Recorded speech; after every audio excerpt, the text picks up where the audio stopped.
வணக்கம். இந்திய குடியரசு தினம் தேனி மாவட்டம் உப்புக்கோட்டை மகாத்மா காந்திஜி அவர்களுடைய நினைவு துவக்கப்பள்ளியில், அதாவது ஆரம்ப பாடசாலையில்,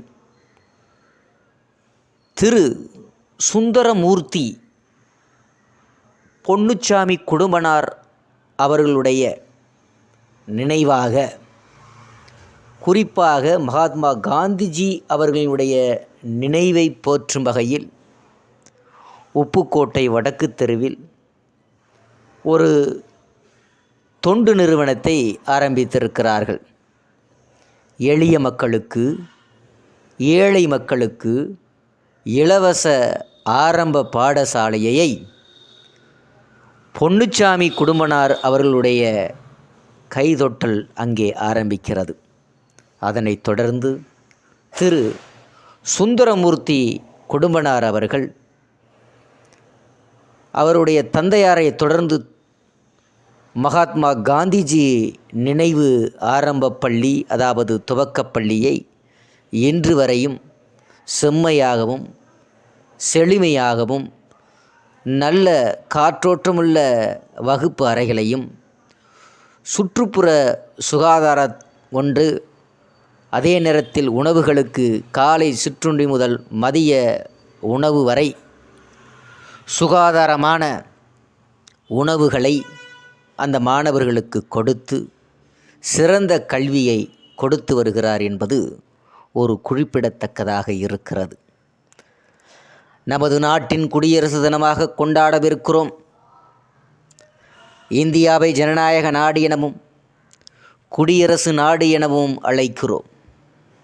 இரண்டுக்கும் இடையில் உள்ள வித்தியாசம் என்னவென்று இதுவரை யோசித்தது உண்டா என்பதுதான் தேனி மாவட்டம் உப்புக்கோட்டை காந்திஜி நினைவு துவக்கப்பள்ளியில் இருந்து இந்த கேள்விகளை தொடுக்கிறோம். மன்னர்களாலும் அந்நியர்களாலும் பல நூறு ஆண்டுகளாக ஆளப்பட்டு வந்தவர்கள் இந்திய மக்கள். இத்தகைய நாடும் நாட்டு மக்களும் அரசியல் விடுதலை அடைந்து தங்களை தாங்களே ஆளும் அதிகாரம் பெற்றபோது இந்தியா ஜனநாயக நாடாக உருவெடுத்தது.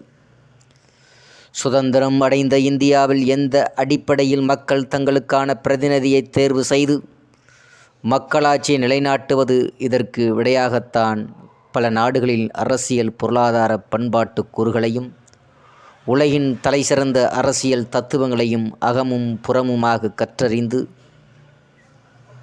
மேதை டாக்டர் அம்பேத்கர் தலைமையிலான அரசியலமைப்பு வரையறைக்கு அமைக்கப்பட்டது. டாக்டர் அம்பேத்கர், என் கோபால்சாமி, அல்லாடி கிருஷ்ணமூர்த்தி, டாக்டர் KM முனிஷி, சையத் அகமது சதுல்லா, என் மாதவராவ், TT கிருஷ்ணமாச்சாரிய ஆகியோர் அடங்கிய குழுவால் இந்தியாவுக்கான அரசமைப்பு சட்டம் இயற்றப்பட்டிருக்கிறது. நாம் அரசமைப்பு சட்டம் 1950 ஜனவரி 26 நடைமுறைக்கு வந்ததாக இருக்கிறது. இந்திய குடியரசு நாடாக மலர்ந்தது. ஆகவே தான் இந்திய மக்களாகிய நாம் உறுதி கொண்டு முறைப்படி தீர்மானித்து இந்தியாவை ஓர் இறையாண்மைமிக்க சமத்துவ சமய சார்பற்ற ஜனநாயக குடியரசாக கட்டமைத்திட என்கின்ற சொற்களோடு இந்திய அரசமைப்பின் முகவுரை தொடங்குகிறது. வேறெந்த நாட்டின் அரசியலமைப்பும் மக்களாகிய நாம் என்கின்ற பிரகடனத்துடன் ஆரம்பமாகவில்லை என்பது குறிப்பிடத்தக்கதாக இருக்கிறது.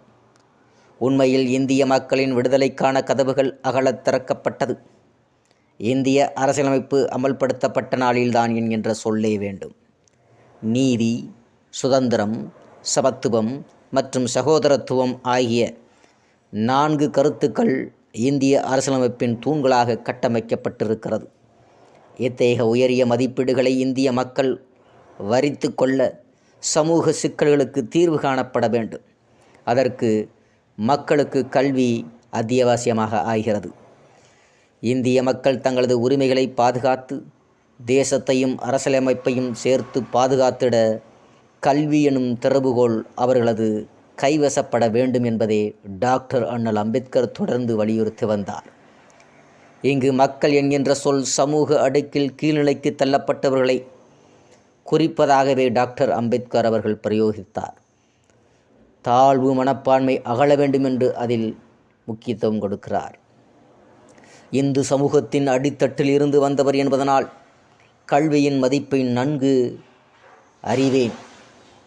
கீழ்நிலையில் இருப்பவர்களின் கைகளை தூக்கிவிடுவது அவர்களின் பொருளாதார மேம்பாட்டுக்கென பெரும் பிழையாக புரிந்து கொள்ளப்படுகிறது. இந்தியாவில் அடித்தட்டில் இருப்பவர்களை ஆதரிப்பது, அவர்களுக்கு உண்ண உணவும் உடுக்க உடையும் அளித்து மேட்டுக்குடியினருக்கு சேவை செய்திட அவர்களை ஆயுதப்படுத்துவதற்கு அல்ல. அடித்தட்டு மக்களின் வளர்ச்சியை தடுத்து நிறுத்தி பிறருக்கு அவர்களை அடிமையாக்கும் தாழ்வு மனப்பான்மையை அவர்களிடத்திலிருந்து அகற்றிட வேண்டும் என்ற ஒரு நோக்கம்தான் இருந்தது. அவர்களுடைய நாட்டுக்கும் எவ்வளவு முக்கியத்துவம் வாய்ந்தது என்கின்ற விளிம்பு நிலையை ஏற்படுத்திட அவர்களுக்கு உயர்கல்வி அவசியமாகிறது. தற்போது வரை நிலை பெற்றிருக்கக்கூடிய சமூக கட்டமைப்பானது இத்தகைய உரிமையை அம்மக்களிடமிருந்து ஈவி இரக்கமின்றி கொள்ளையடித்து வைத்திருக்கிறது. நமது சமூக சிக்கலுக்கு பிரதியார்த்தம் தேட வேண்டுமானால் என்னை பொறுத்தவரை உயர்கல்வியை அனைவருக்கும் கொண்டு சேர்ப்பது மட்டுமே நமது நோக்கம் நிறைவேறுவதற்கான ஒரே வழி என்று டாக்டர் அண்ணல் அம்பேத்கர் அவர்கள் முழங்கியிருக்கிறார். இதன் பொருட்டு இந்திய அரசியலமைப்பின் 45வது பிரிவின் கீழ் 6 முதல் 14 வயது வரையிலான இந்திய குழந்தைகளுக்கு இலவச மற்றும் கட்டாய கல்வி வழங்கிட வழிகாட்டுதல் கொள்கை இயற்றப்பட்டது. சொல்லப்போனால் அரசமைப்பு நடைமுறைக்கு வந்திருந்ததிலிருந்து 10 ஆண்டுகளுக்குள் இதனை நிறைவேற்ற அரசியலமைப்பு சட்டத்தில் வலியுறுத்தப்பட்டது. ஆனால் 60 ஆண்டுகளுக்கு பிறகே கல்வி உரிமை சட்டம் நடைமுறைக்கு வந்திருக்கிறது.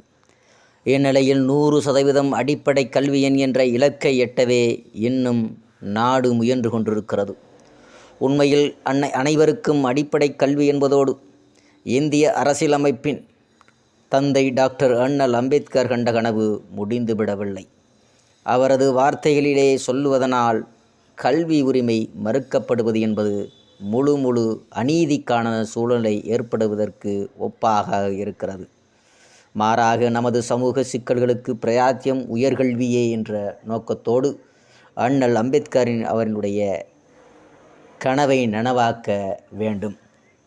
இன்று தேனி மாவட்டத்தில் உப்புக்கோட்டை வடக்கு தெருவில் மகாத்மா இந்திய தேச விடுதலைக்காக, பாரத தேசத்தின் விடுதலைக்காக